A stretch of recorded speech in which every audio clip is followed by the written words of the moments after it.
The British philosopher David Hume questioned how real human perception is, suggesting that what we consider facts may actually be illusions. While the line between truth and falsehood remains debatable, some people openly fabricate deceptions and make it their business. The so-called United Nations ladies are a recent example of this. To properly label them, they should be called model who takes photo at the United Nations headquarters.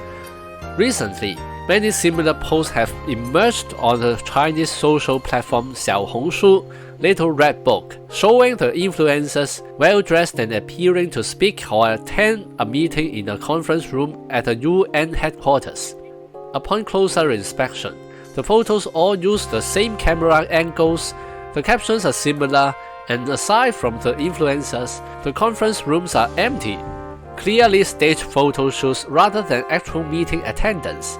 It turns out the UN offers a business where the public can tour the facilities for $15 to $26, including a guided tour, photo opportunities, and conference room rental, even providing certificates. By portraying themselves as socially conscious enough to gain access to the UN headquarters, these models come across as novel to internet users, earning them more views. Online, these meeting models have been dubbed United Nations ladies, in Chinese 聯合國名媛. Many media outlets have picked up this label unquestioningly. However, the term 名媛 implies two criteria.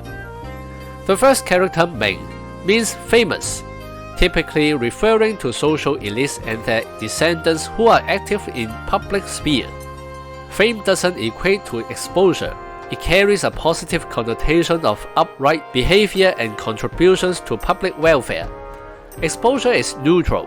Some families may have descendants who are merely profligate science, leading scandalous lives devoid of public benefit. They are notorious instead. The second character, 媛, means beautiful woman. Evaluating whether those women are truly beautiful is subjective to an extent. I haven't visited Xiaohongshu to assess their appearances.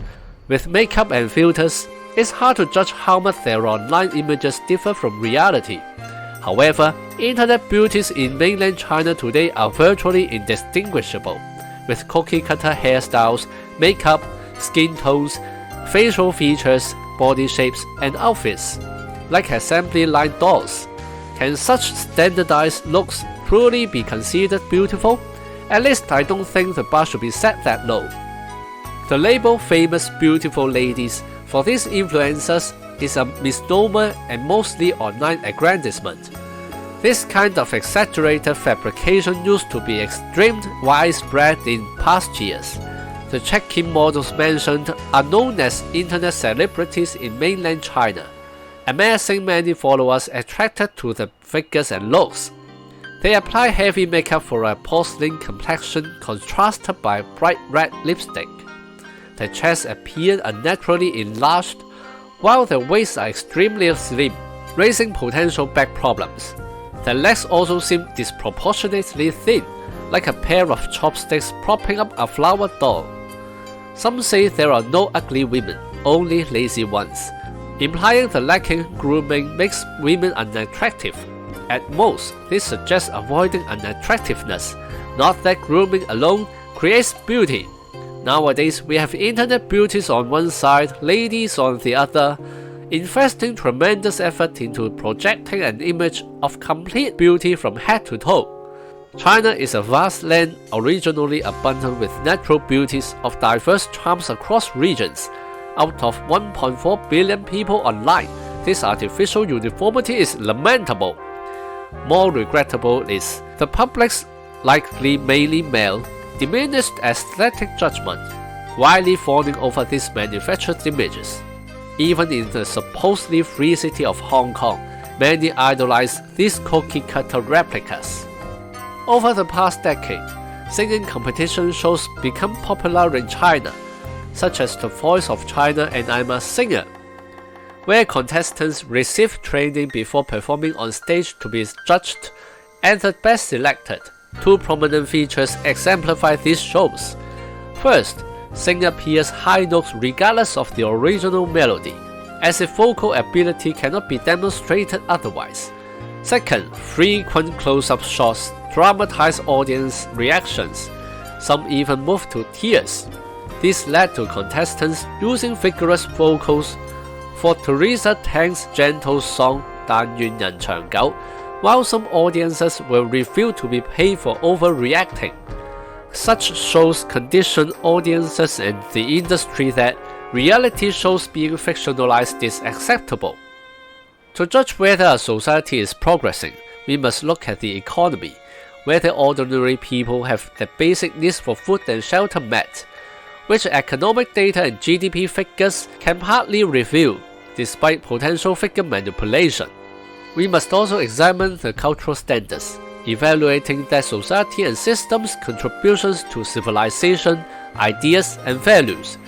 The ability to discern truth from falsehood and make aesthetic judgments is one benchmark of high or low cultural standards. Living in falsity, values lost, hollow minds and hearts, robs people of discerning and appreciation, leaving only crude constructions of supposed beauty that are inevitably superficial and exaggerated. Later, exaggeration even becomes insufficient. Fabrications arise to create astonishment. After World War II, the League of Nations was deemed important. Whether the current United Nations is following suit is up for debate, but its commodification of site visits is certainly more degraded than the League's failures. Is this still an international body maintaining world order? History will judge. Hong Kong citizens are prestigious to be warned that Hong Kong people governing Hong Kong means not only Hong Kongers ruling Hong Kong. And sanitary napkins in some countries are unsanitary. Only lies and deceptions are authentic. Blurring reality and fiction leaves bewildering.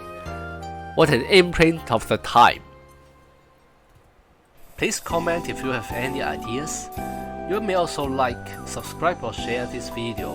Your action can spread the message. See you on the next video.